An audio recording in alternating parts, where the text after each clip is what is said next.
Welcome to garam garam Bezawada రుచుల్లో ఈరోజు చెకోడీలు చేస్తున్నానండి. ఇదిగోండి బియ్యం పిండి తీసుకున్నాను. నేను 2 డబ్బాలు బియ్యం పిండి తీసుకున్నాను. దానికి కొంచెం వాము వేస్తున్నానండి.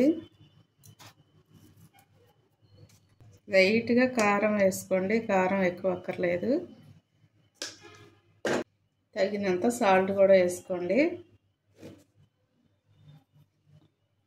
అలాగే కొంచెం ఆయిల్ వేసుకోండి.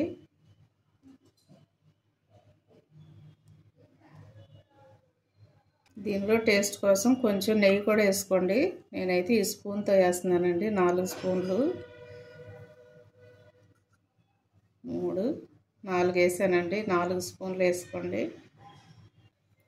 వేడి నీళ్ళతో కలపాలండి. ఇట్లా కలిపితేనే ఇది గొల్ల వస్తుంది, కరకరలాడిద్ది, లేకపోతే కట్టమంటది.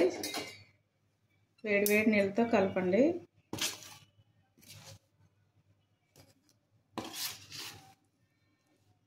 వేడి నీళ్ళు కదండి, ఒక్కసారి చెయ్యి పెట్టకండి, కాలిపోతుంది చెయ్యి. చాలా జాగ్రత్తగా కలపాలి వేడి నీళ్ళు పోసి కలిపేటప్పుడు. కొంచెం పోసుకోండి. ఒకసారి పోసారనుకోండి బాగా జావ అయిపోయింది.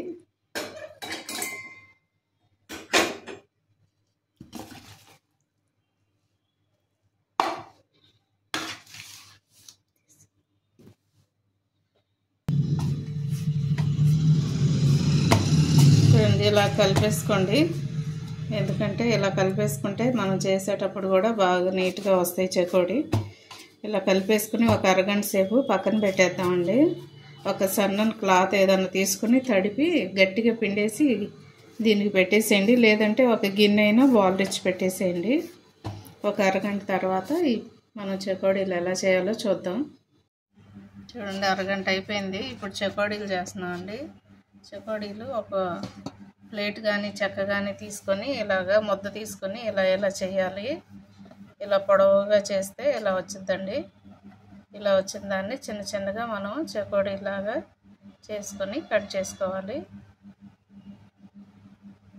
చూడండి, ఇట్లాగా అన్నీ కూడా ఇలా చేసుకోవాలండి. చూడండి, నేను అన్నీ ఇలా చేశాను. మొత్తం పిండి అంతా కూడా ఇలాగే చేసుకోవాలి. మనకి ఏ సైజు కావాలో ఆ సైజు చేసుకోండి. నేనైతే కొంచెం చిన్నగా చేస్తున్నాను.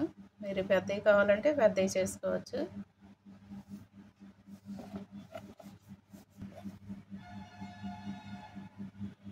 చూడండి, పిండి అంతా కూడా ఇలాగే చేసుకోండి. మీరు ఎంత పిండి కలిపితే అంత పిండి కూడా ఇలా చేసుకోండి. ఇలా చేసిన తర్వాత మళ్ళీ ఏం చేయాలో చూద్దామండి. చూడండి, చెకోడీలు అన్నీ కూడా ఇలా చేసుకోవాలండి. ఇలా చేసుకొని ఆయిల్ హీట్ ఎక్కింది. తగినంత ఎంత ఆయిల్ పట్టిద్దో అంత వేసుకోండి. అన్నీ కూడా ఇలా సిమ్లో పెట్టి వేసేసుకున్న తర్వాత మీడియంలో పెట్టండి.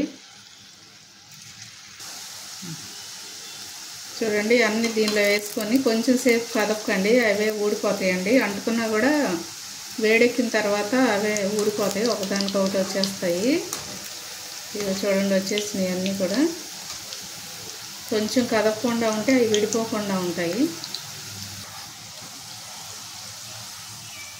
చూడండి, ఇలా చక్కగా వేగిపోతాయండి. ఎర్రగా వేగిన తర్వాత తీసేసుకోవచ్చు మనం. అప్పటి వరకు మీడియంలో పెట్టే వేయించుకోండి. ఎందుకంటే పుల్లు పెట్టారనుకోండి లోపల ఉడకదు, మాడిపోతాయి. అందుకని కొంచెం ఇలా కలుపుతూ ఉంటే ఏమవుతుందంటే కొంచెం వేడెక్కిన తర్వాత కలపండి, లేకపోతే విడిపోతాయి దేనికి దానికి. ఇలా కలిపితే అన్ని వైపులో కూడా చక్కగా వేగిపోతాయండి. ఇట్లా చక్కగా గోల్డ్ కలర్ వచ్చేంత వరకు వేయించుకోవాలండి.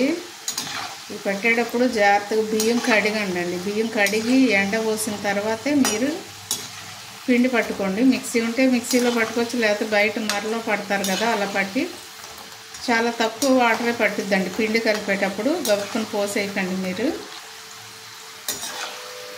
చూడండి, వేగిపోయినాయి కదా, నేను ఇప్పుడు తీసేస్తున్నాను.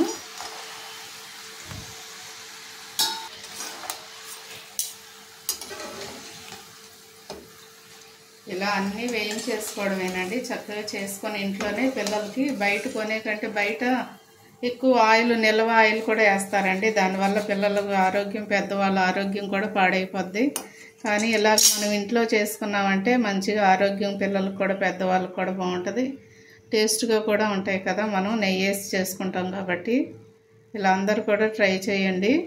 ఎంతో టేస్టీగా ఉండే చెకోడీలు రెడీ అయిపోయినాయండి. మీరు కూడా తప్పకుండా ట్రై చేసి నాకు కామెంట్స్లో పెట్టండి. మా ఛానల్ మర్చిపోవద్దు. గరం గరం బెజవాడ రుచులు.